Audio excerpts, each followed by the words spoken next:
Welcome back to Scripture Horror. Tonight's tale drags us onto a stretch of highway where the darkness feels alive, and the thing following you refuses to stay behind you forever. Imagine this. You're a seasoned trucker, miles from the nearest town, rolling through the icy February night on Interstate 25. The road is empty, the sky is dead black, until a pair of headlights appears behind you. Not speeding, not passing, just following, keeping the same perfect quarter-mile distance no matter what you do. You take an exit, so do they. You slow down, they slow down. You speed up, they match it exactly, no gestures. No horn, no contact.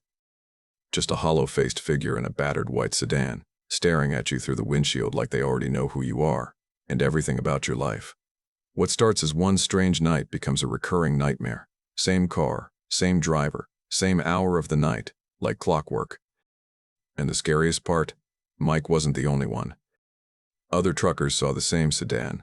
Some later found out someone had been watching their homes and their families. Tonight, we dive into the story of a stalker who used the highway as his hunting ground. Silent, patient, and terrifyingly real. Mike Henderson had been driving 18-wheelers for over 20 years when he encountered something that would haunt him for the rest of his life. It was a freezing February night in 2014, and Mike was hauling a load of electronics from Phoenix to Denver along Interstate 25.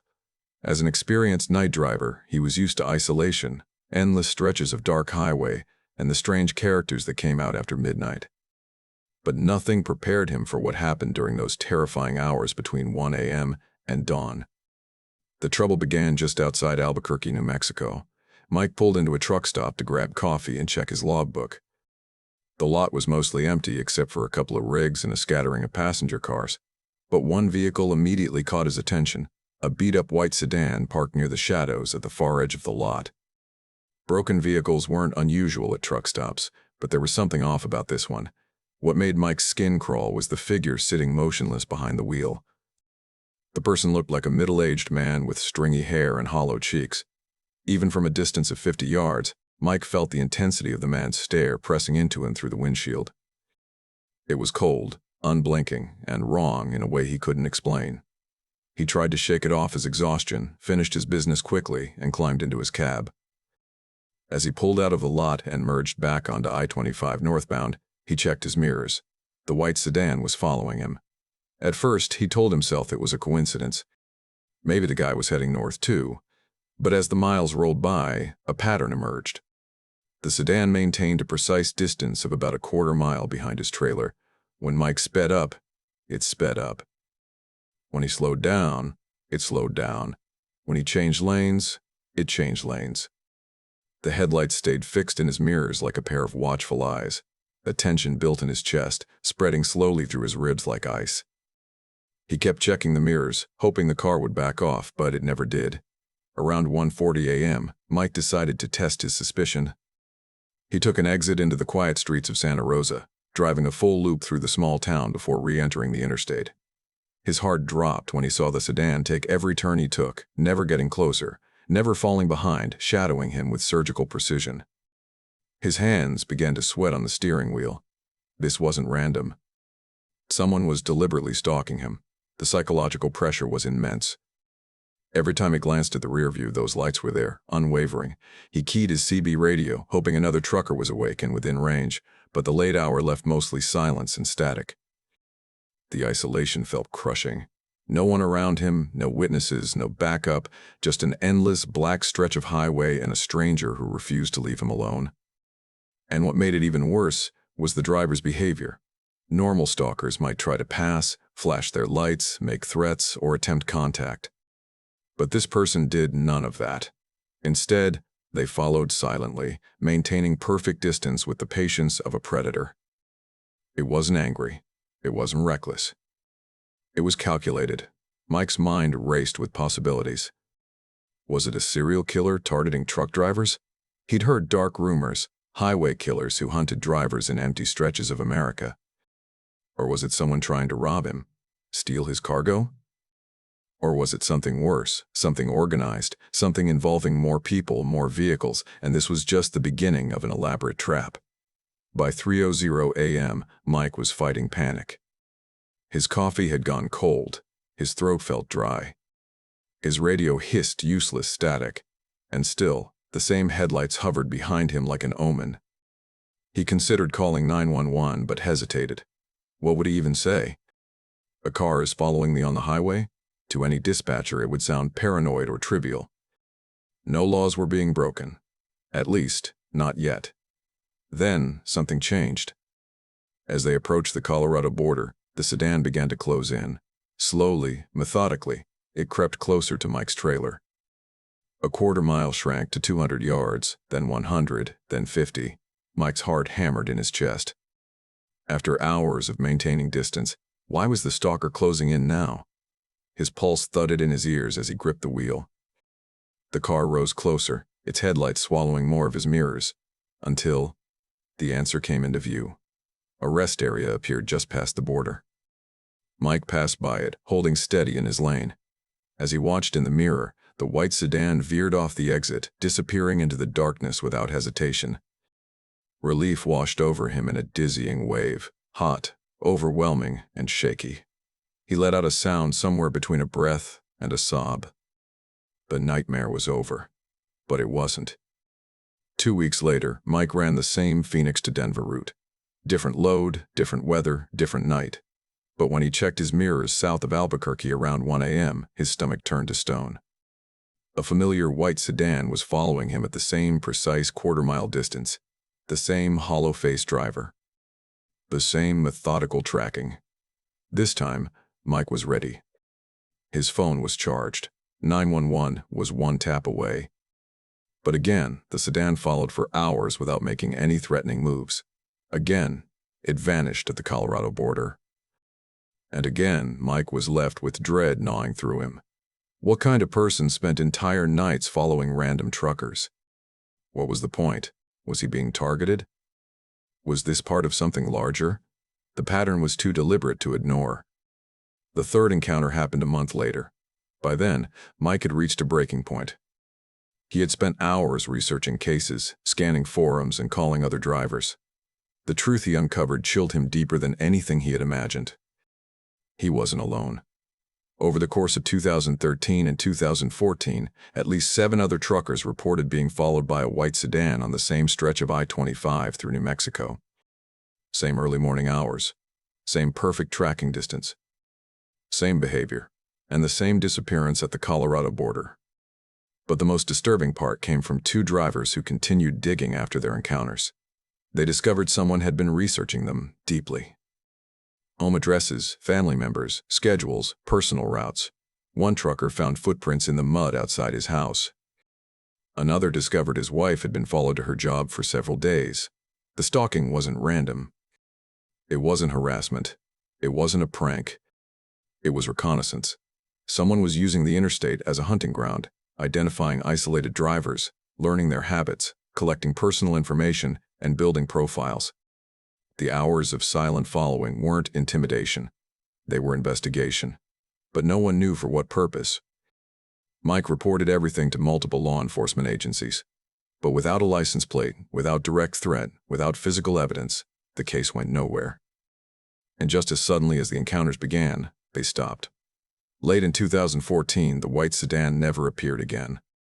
Maybe the person moved on. Maybe they switched targets. Maybe they escalated into something worse.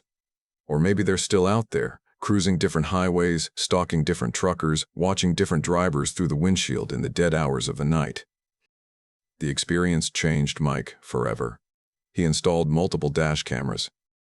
He never ran the same route twice in a row. He began carrying pepper spray within arm's reach. He checked his mirrors obsessively. And every time he saw headlights behind him maintaining perfect, unwavering distance, his pulse spiked and his mouth went dry. But the scariest part of his story isn't what happened to him. It's what might have happened to truckers who weren't prepared. Drivers who didn't notice they were being followed. Drivers who didn't change their routes. Drivers whose stalkers didn't stop at surveillance. The American highway system is vast, empty, and dark. Help can be hours away. Cell service can vanish for miles. And in those empty places, predators can hunt with patience, with anonymity, and with all the time in the world. Mike's encounters serve as a chilling reminder that the real monsters on the road aren't supernatural. They don't crawl out of the woods or skitter across lonely desert stretches. They drive cars. They follow quietly. They learn. They wait. And they're still out there somewhere, moving through the darkness, watching for their next chance to turn someone's routine drive into a nightmare they'll never escape. Tommy Rodriguez had been hauling freight across the Midwest for 32 years when he discovered the frequency that changed everything. It happened during a brutal winter run from Chicago to Kansas City in January of 2014, when a monstrous blizzard shut down most of Interstate 55. Snow hammered the highway like shards of broken glass, turning the world outside his windshield into a swirling white void. Most drivers had already pulled off hours earlier, waiting out the storm in truck stops, rest areas, or wherever they could find shelter. But Tommy wasn't most drivers. He kept rolling through the whiteout, his wheels grinding through drifts that swallowed the tires, his headlights barely cutting 10 feet ahead. His CB radio crackled constantly with warnings, jackknifed semis blocking lanes, cars buried under snow, impassable stretches of highway. Everyone told him to stop. He didn't listen. Around 2:17 a.m., somewhere deep in rural Missouri, everything changed. Tommy's CB radio abruptly sputtered, as if the storm had reached inside the device and grabbed hold of the signal. The voices of other truckers faded into a muffled hiss, then into an eerie, unnatural silence. Not the normal kind, the kind that feels alive, heavy, like something is listening. Static pressed against his eardrums like a cold breath. Confused, he tapped the radio, adjusted the squelch, flipped between channels. Just snow. Endless static. Then he hit a frequency that made his blood freeze in his veins. At first it sounded like singing, soft, distant, fragile. High-pitched voices drifting through layers of white noise, weaving a melody that made Tommy's stomach twist. But as he leaned in, trying to identify the tune, he realized it wasn't singing at all. It was crying. Dozens of children, crying in perfect unison. The sound was so real, so heartbreakingly clear, that Tommy's chest tightened with panic. He pulled his rig onto the shoulder, tires sliding in the snow, and threw it into park. The crying continued, echoing from the speakers like the wails of kids trapped just beyond reach. He opened his cab door and looked outside, expecting to see something, anything, but there was nothing but wind and endless snow sweeping across the deserted highway. The crying lasted exactly 45 seconds. Then it stopped. The static went dead. A heavy, suffocating silence swallowed the cab. Tommy reached toward the dial, but before he could switch channels, a slow, deliberate breathing came through the speakers. Deep inhales, slow exhales. Each breath felt synchronized with his own, as if something on the frequency was right there with him, breathing into the same frozen air he was. Then Tommy saw it. Condensation blooming on the inside of his passenger side window. His heater was blasting full force, but each exhale coming from the radio formed a foggy cloud on the glass.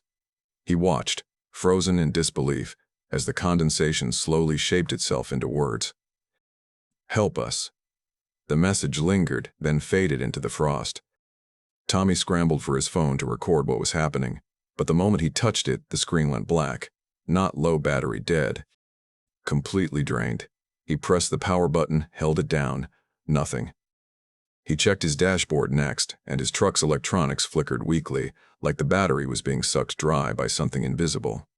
The temperature inside the cab dropped with terrifying speed. In less than a minute, Tommy's breath was visible. Then it turned into thick, icy fog that mixed with the strange condensation on the windows. He rubbed his hands together, trying to keep warm, but the cold was seeping into his bones. The breathing sound grew louder, deeper, more strained.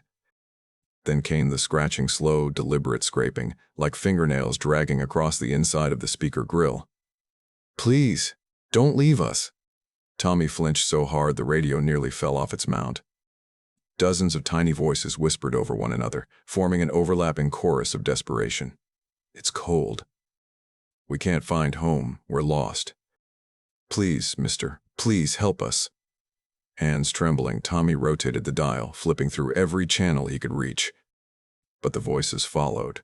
No matter the frequency, they were there. Whispers, sobs, scratching, embedded into the radio itself as if they were coming from inside the wiring.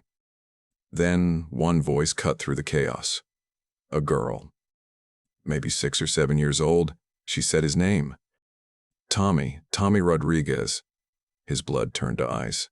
She spoke with a calm, exhausted sadness that made his heart feel like it was cracking. "We know you're alone. We know you're listening." Tommy's throat tightened. He couldn't respond. The girl continued, telling him about the others.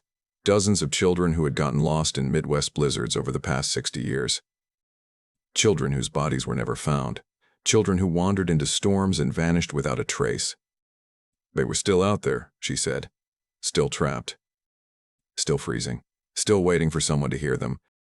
Snow slammed against the windshield as the storm raged harder, but Tommy barely noticed it now. He stared at the inside of a glass as thin, delicate ice began forming across it. Patterns spread like veins, twisting and curling into tiny handprints. He exhaled sharply, and his breath hung in the air longer than it should, lingering, shaping itself into faint outlines of small faces that disappeared as quickly as they appeared. Then the girl's tone shifted. Urgent. Terrified. "Tommy, it's here. The thing that hunts us. The thing in the snow." Static roared through the radio. The children screamed. Something clawed the speakers from the inside, violently scraping, thrashing, fighting to break through. The entire cab vibrated with the force of it.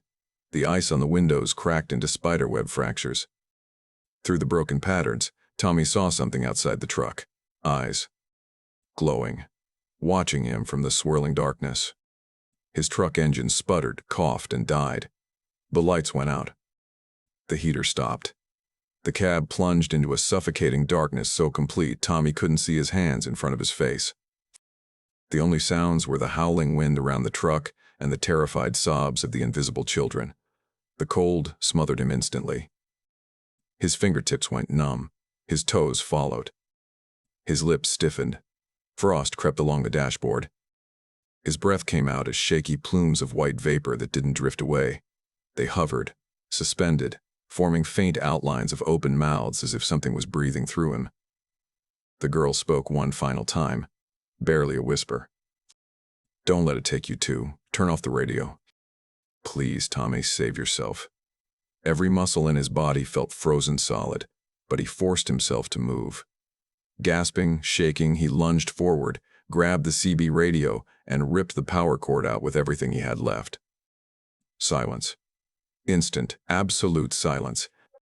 The temperature snapped back to normal so fast his skin burned from the sudden warmth. His headlights blazed on again. The engine roared back to life. The cabin lights flickered. His phone powered up with a chime, showing dozens of missed calls and frantic messages from his dispatcher, asking why he had gone dark. Tommy didn't answer any of them. He slammed the truck into gear and drove straight through the storm to Kansas City without stopping, without speaking, without even breathing properly until he reached the city lights. But the experience didn't leave him. It carved itself into him like frostbite to the soul. He couldn't forget the voices. The cold. The glowing eyes. The little girl who knew his name. He started researching missing children, spending nights scrolling through old newspaper archives, police reports, cold cases. He discovered a horrifying pattern. Over 300 children had vanished during Midwest winter storms in the past 6 decades. No bodies recovered. No leads. No explanations. Always during the worst blizzards. Always when visibility was 0. Tommy began carrying copies of missing person flyers in his cab, memorizing faces long forgotten by the world. Sometimes late at night, his CB radio would crackle with static. Not the same frequency, he never touched that again, but echoes. Soft breaths. Tiny, familiar voices whispering across the channels. He never responded. He never slept easily again. 6 months later, Tommy quit long-haul trucking for good. But quitting didn't save him.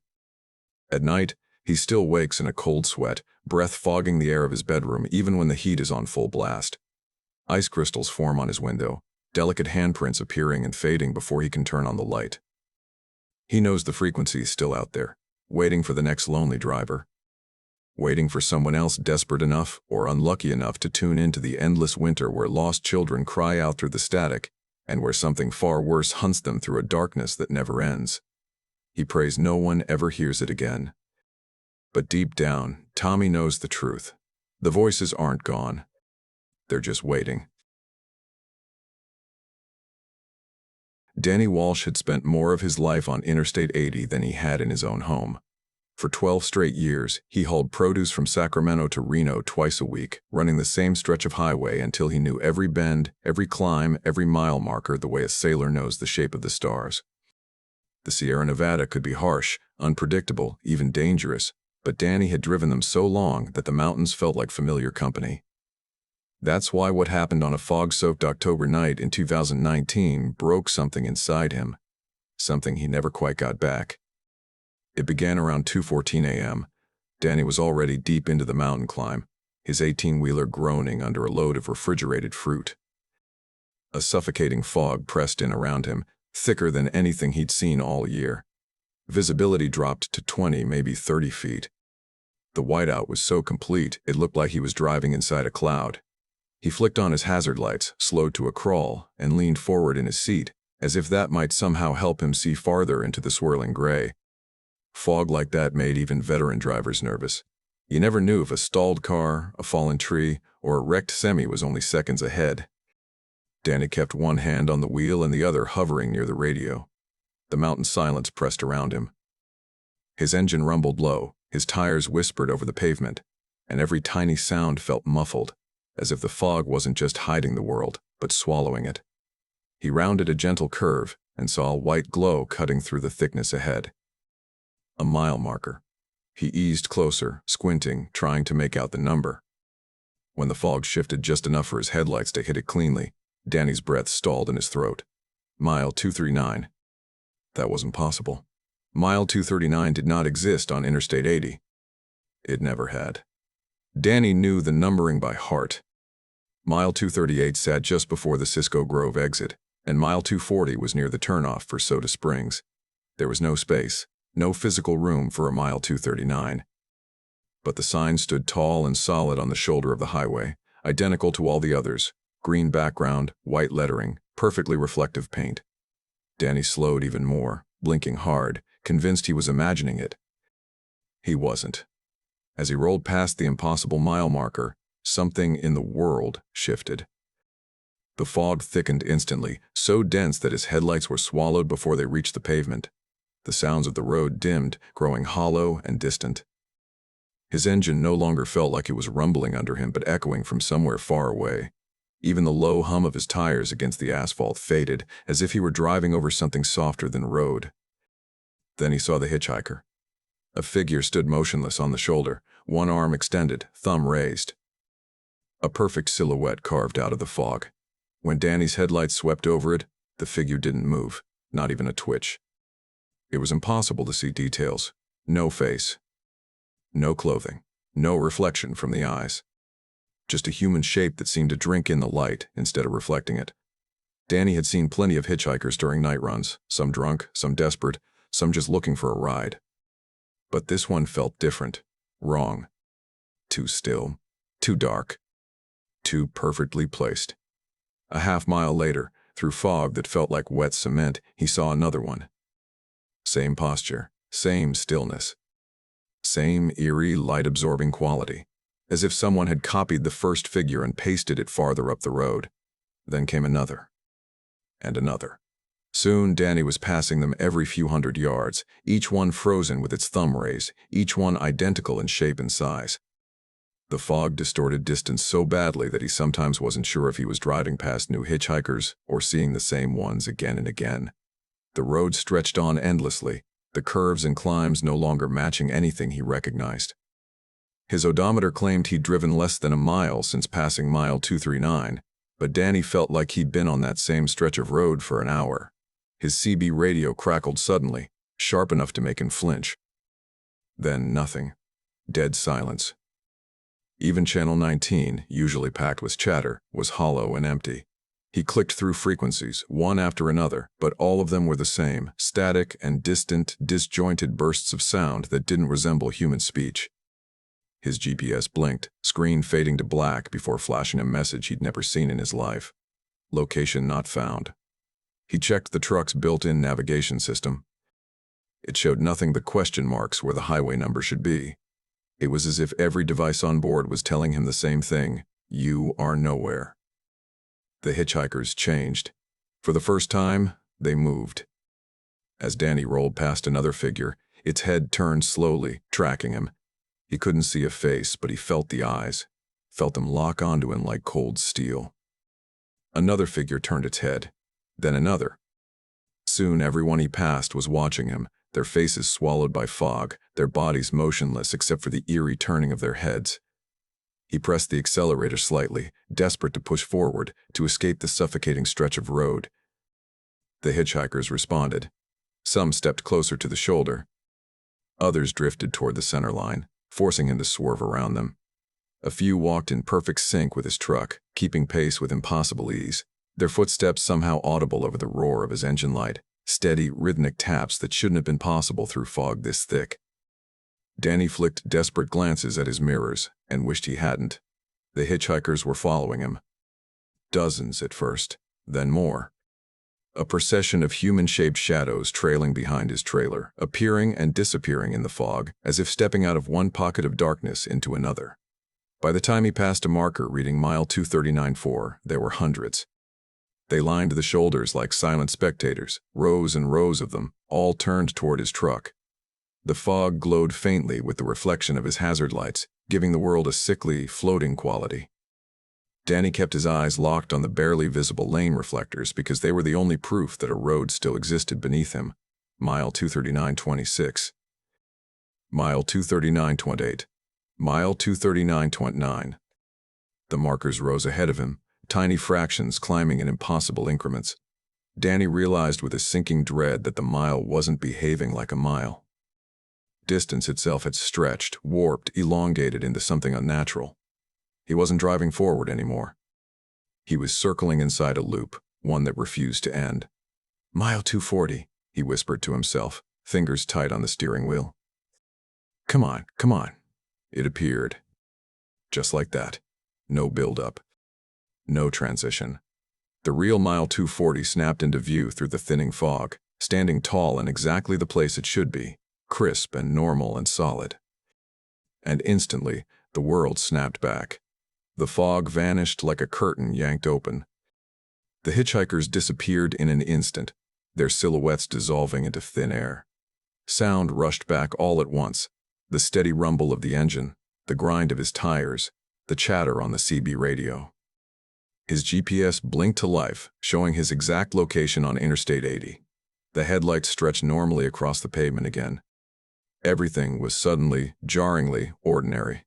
Danny pulled into the next truck stop, shaking so hard he had to sit with both hands braced on the wheel. 20 minutes passed before he had the courage to check his logbook, then his odometer, then the clock on the dashboard. Every instrument insisted he had traveled precisely 1 mile. Exactly 1 minute and 11 seconds had passed. Nothing unusual. Nothing unexplainable. Except he knew better. Back home, he spent days researching. He searched forums, news archives, old missing person databases. He didn't expect to find anything. He only hoped. But hope shifted into dread when he discovered reports dating back 37 years. Other truckers had described impossible mile markers. Thick fog. Hitchhikers that didn't behave like people. GPS systems that lost their minds. Every account occurred on that same stretch of Interstate 80. Always in fog. Always involving a mile that wasn't supposed to exist. 3 of those drivers had vanished. Their trucks were found idling at rest areas, engines running, doors unlocked. Their logbooks showed normal entries, and then nothing. As if the drivers had simply stepped out into the fog and never returned. Danny still drives Interstate 80. But on foggy nights, he takes the long way around, even if it costs him hours.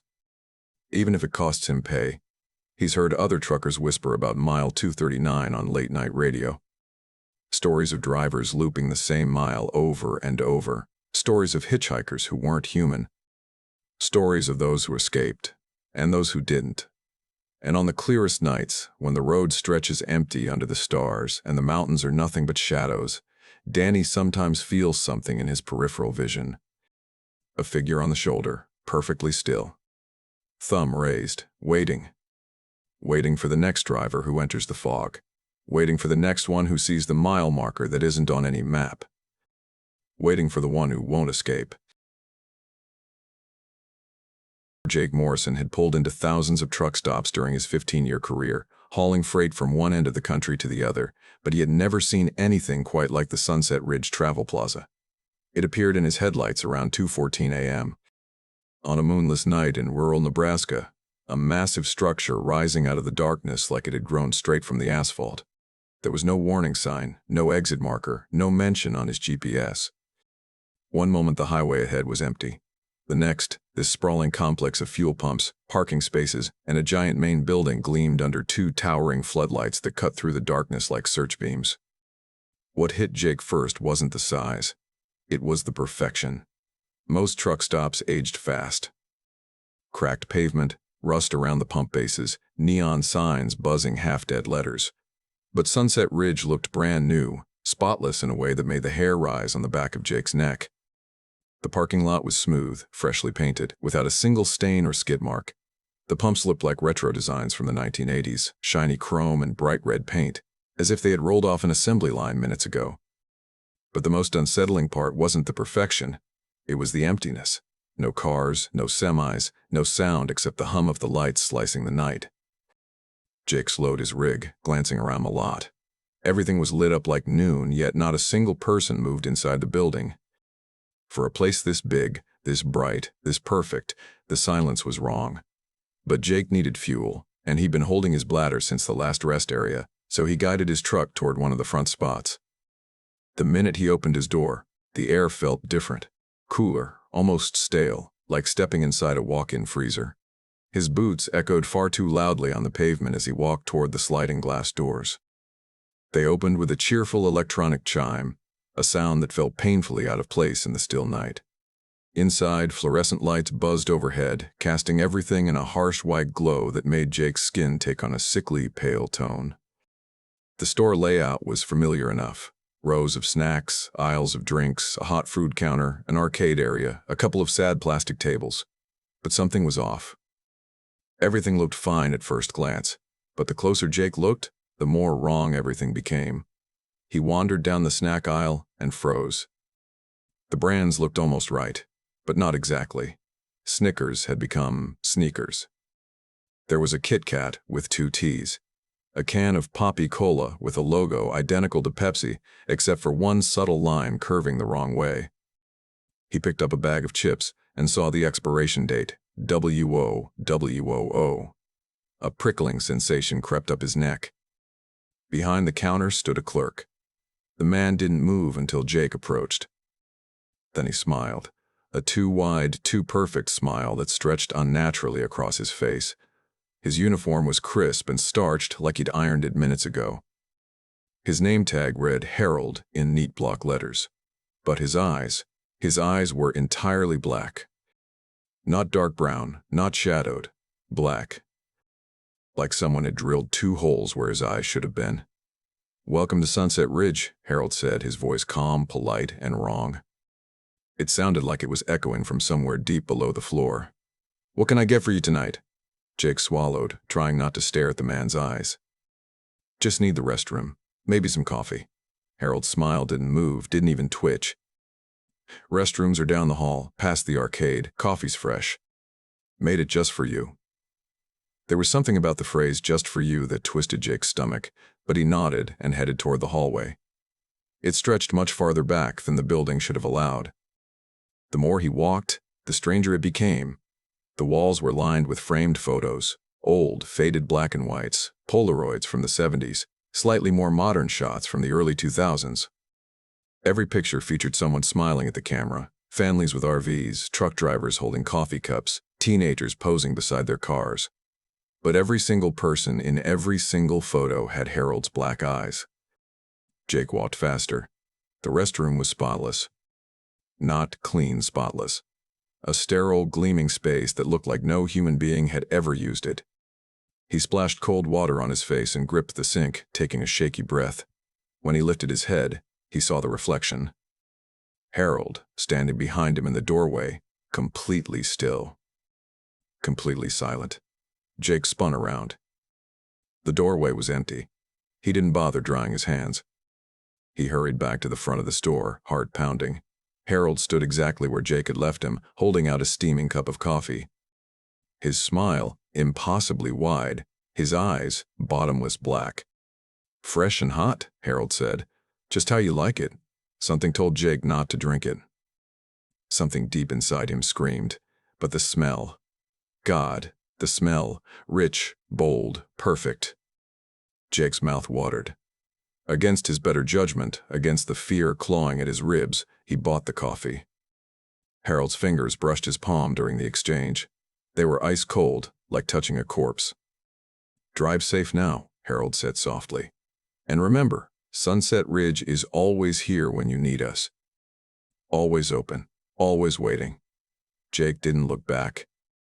He practically sprinted to his truck, slid into the driver's seat, and sped out of that perfect, silent parking lot. He didn't slow down until he was back on the interstate. Only then did he take a sip. It was the best coffee he had ever tasted. Smooth, warm, perfect. He drank almost the whole cup. But when he reached for the exit on his GPS, there was nothing. No record of Sunset Ridge. No listing. No marker. No address. Even satellite view showed nothing but farmland and empty highway. 2 hours later, Jake pulled into a real truck stop in Iowa, rattled but grateful to see other trucks, other people. He parked, stepped out for some air, and ended up talking to another driver, an older guy named Carl, a man who'd been on the road for 40 years. Jake casually mentioned Sunset Ridge. Carl's face went white. "You went inside?" he whispered. "Yeah." "Jesus Christ, son." Carl's voice shook. "You're lucky to be alive." Jake frowned, uneasy. "What do you mean?" Carl looked around, making sure no one was listening. "There are stories. Old stories. Stories you only hear after midnight on channels that don't stay open long. About places that show up when a driver's worn down or lost or drifting off behind the wheel. Places that look right until you get close. Places that aren't really here." Jake's stomach twisted. "Phantom stops," Carl continued, his voice barely audible. "They appear for a few drivers every decade. They're hungry. They feed on people who stop too long. Most never come back out." Jake's breath hitched. "Well, I got out." Carl swallowed hard. "Please tell me you didn't drink the coffee." Jake froze. Carl stepped back like he'd seen a ghost. "Oh, hell," Jake tried to answer, but suddenly his chest felt hollow, not sick. Not painful, just empty. Like something inside him had been scooped clean.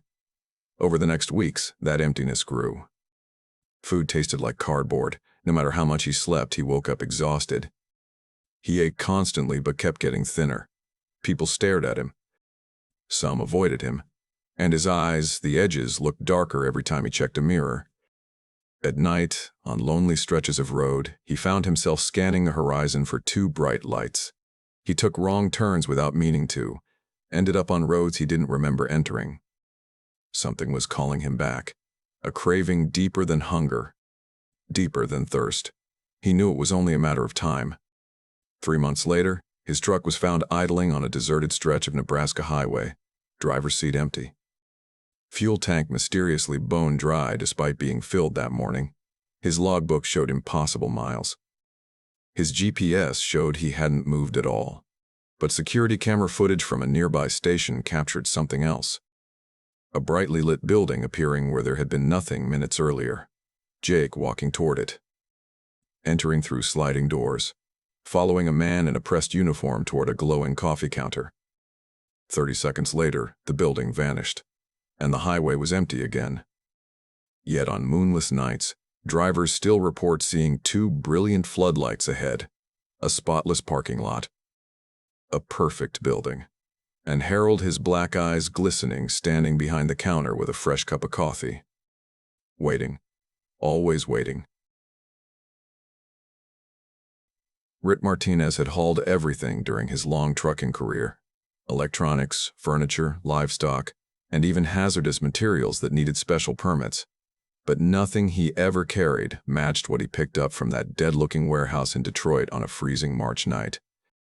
The paperwork said, medical equipment bound for a research facility in Atlanta, nothing strange on the surface. But the crate waiting for him at the loading dock was the kind of thing a man remembers until his last breath.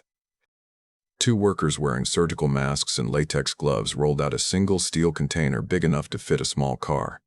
The thing looked like a metal coffin stretched to 10 feet long, reinforced corners, bolts thick as fingers, and warning labels slapped all over. Fragile. This side up. Refrigerated transport only. And the one that made Rick's stomach twist. Do not open under any circumstances. The workers didn't talk, didn't meet his eyes. They strapped the crate inside his trailer, shoved the papers into his hand, and vanished back into the shadows before Rick could even ask what he was hauling. When he pulled out onto the highway, he knew something was off. The truck felt heavier than it should for a single crate. The weight shifted like there was something alive inside trying to get comfortable. But when Rick checked the mirrors, everything was still strapped down tight. He tried to brush it off, reminding himself the trucks made weird sounds all the time. An hour later, he heard it, a scratching sound coming from the trailer. Soft at first, like a loose strap brushing metal. Then the pattern came.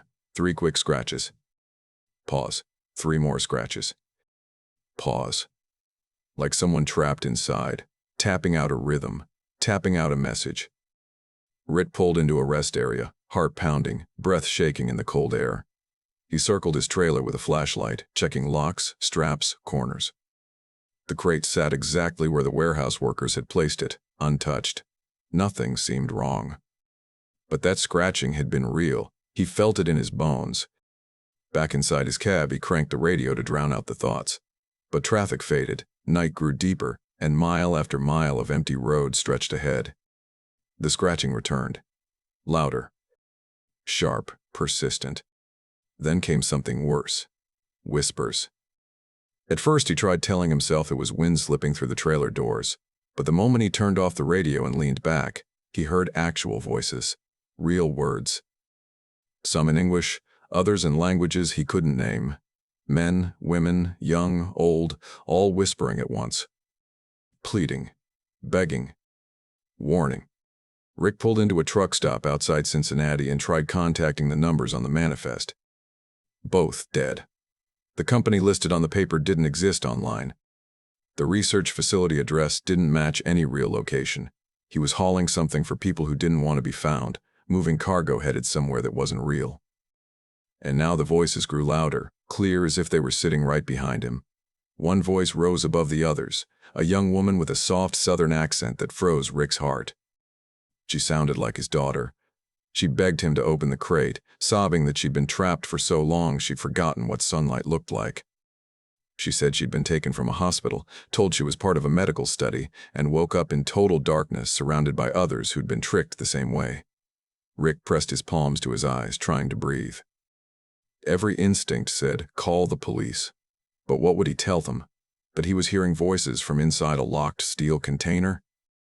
They'd think he was losing his mind. The voices didn't stop.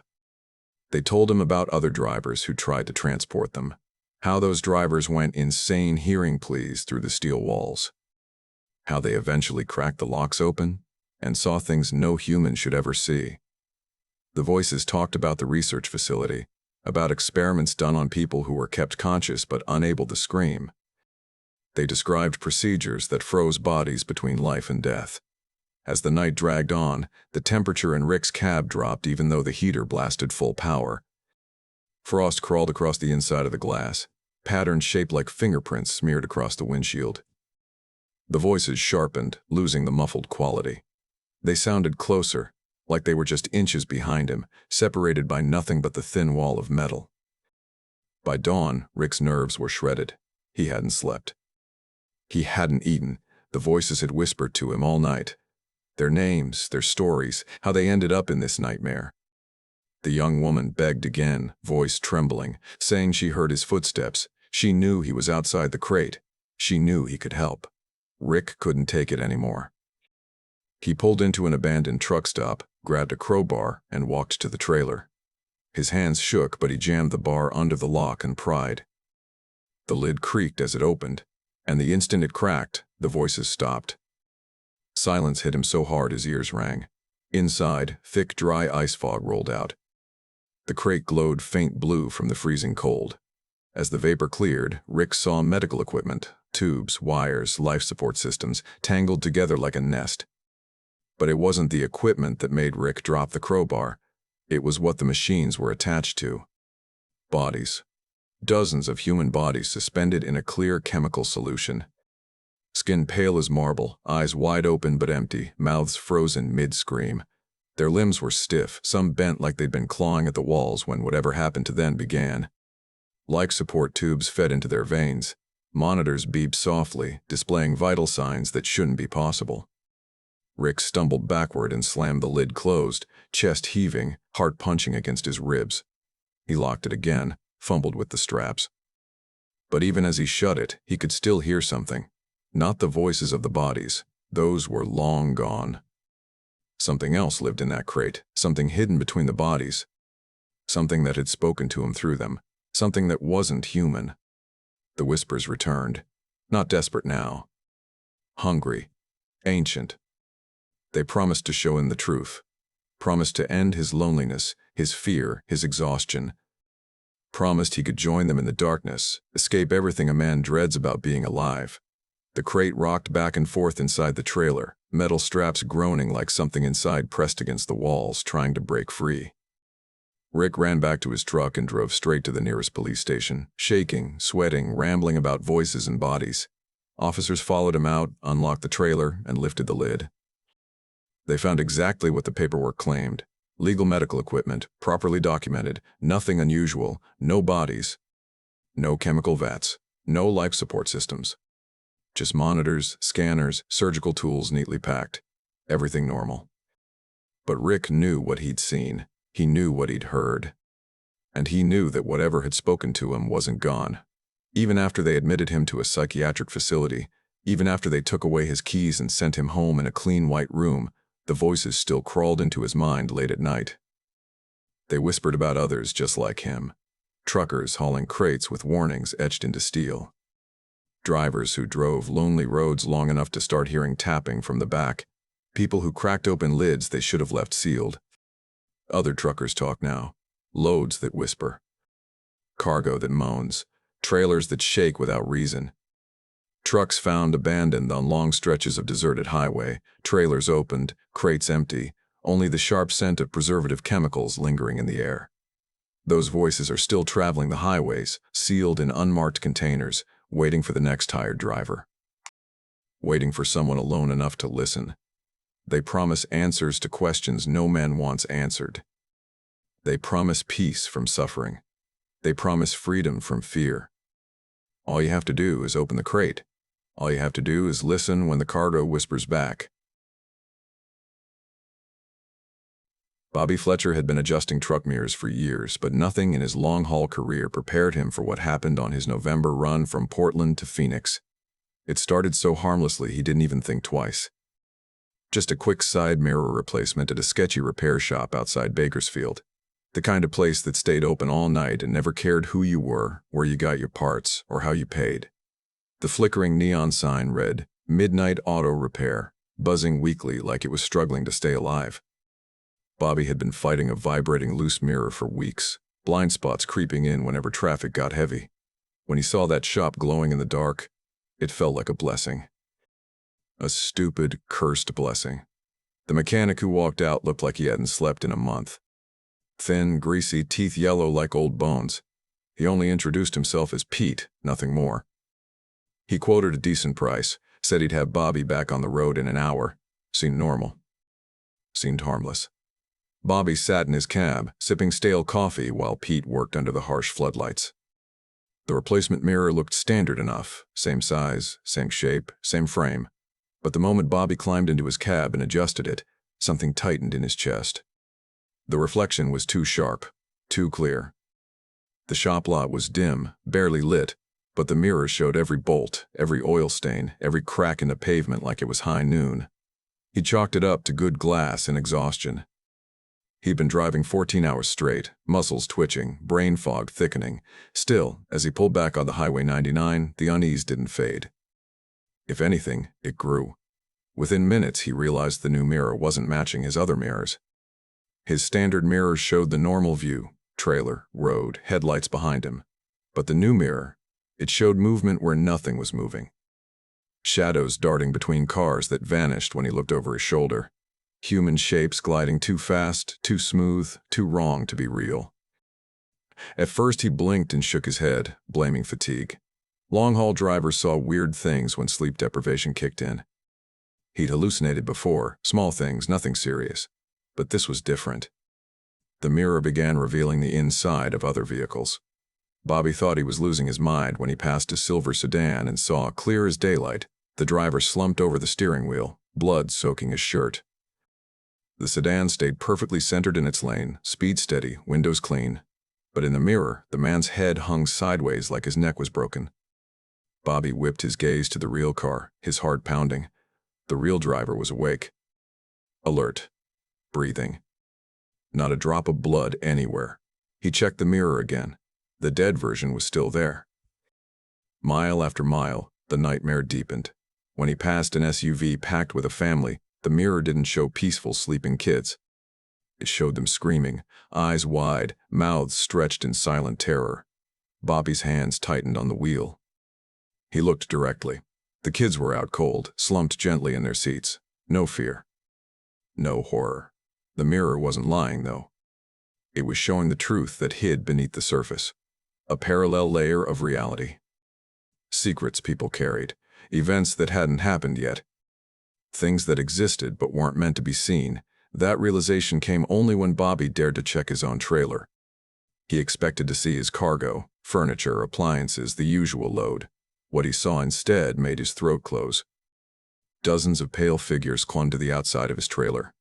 They had long limbs, stretched faces, proportions that looked human only if a blind sculptor had tried to guess what a human should look like. Their eyes were bottomless black. Their mouths moved constantly in soundless, frantic motion, as if trying to warn him, or call him, or plead. He jerked his truck onto the shoulder, heart hammering hard enough to hurt. He grabbed his flashlight, forcing himself to walk around the trailer. The cold air stung his lungs. Nothing. No figures. No claws. No faces. Just a normal truck loaded with normal freight. But the moment he sat back in the cab and checked the mirror, the pale figures were still there, still clinging, still whispering with their frantic, desperate mouths. As the hours dragged toward dawn, their agitation grew. They pointed at the road. They pointed at other vehicles. They clawed at the invisible barrier between their world and his. The mirror showed flashes, brief, terrifying cuts of what was coming. His truck jackknifed across the highway. Emergency lights. Screaming. Body bags lined up on the ground. A specific mile marker. A stretch of guardrail he recognized. And worst of all, the sun's position showed dawn. It was going to happen soon. He tried everything to escape the visions. He threw a towel over the mirror, but he could still see through it like the fabric wasn't even there. He tried adjusting the mirror to point upward. It snapped itself back instantly like something was forcing it. His CB radio only spat static when he tried warning nearby truckers. His phone lost signal entirely despite being in a high-coverage area. Every escape route collapsed the moment he reached for it. The pale figures became frantic. Their gestures sharpened. Their movements grew jagged. They pressed their faces against the invisible barrier so hard, their features distorted. They pointed directly ahead, directly at the place he'd seen in those horrific visions. Then the mirror showed him something even worse. It showed him the cause of the accident. It was him. Something he would do. A moment of distraction. A wrong reaction. A single decision in the next few minutes that would unleash hell on that stretch of highway. He wasn't meant to witness someone else's tragedy. He was meant to prevent his own. His hands trembled as he forced the truck onto the shoulder. Cars whizzed by, drivers unaware that their fate had just shifted because one tired man refused to trust the road ahead. In the mirror, the pale figures conned. Their frantic movements softened. Their heads nodded slowly, approvingly, like teachers watching a student finally follow instructions. The terror eased from their faces, if they had faces at all. But the mirror didn't go dark. It didn't stop. It showed more futures. More deaths, more tragedies Bobby would one day cause. A school zone at the exact second children would run across the road, a brake failure that would destroy a line of vehicles, a wrong lane change that would kill a young couple. Every version of the future where Bobby Fletcher existed on the highway ended in blood. The message was clear. The safest future was the one where Bobby walked away. And he did. As the first rays of sun cut across the pavement, Bobby stepped out of his truck, closed the door, and walked down the shoulder without looking back. He didn't take his keys. He didn't take his logbook. He didn't even take his wallet. The truck was found 2 days later, engine running, cargo untouched, cab clean. Only one thing missing, the mirror. Gone. Removed so precisely it was like it had dissolved. Stories began circulating among truckers after that. Every few months, someone would swear they saw a pop-up repair shop in a new location. Same flickering sign. Same greasy mechanic with yellow teeth offering quick mirror replacements at suspiciously good prices. Those who said yes learned fast that some reflections aren't just reflections. Some mirrors don't show what's behind you. They show what you're trying to outrun. They show the thin layer of reality hiding just beneath the one everyone else sees. They show futures that haven't happened yet. And for the drivers who can't stop looking, for the ones who stare too long, their trucks are found the same way Bobby's was. Running. Abandoned. Abandoned. Mirrors gone. And the drivers?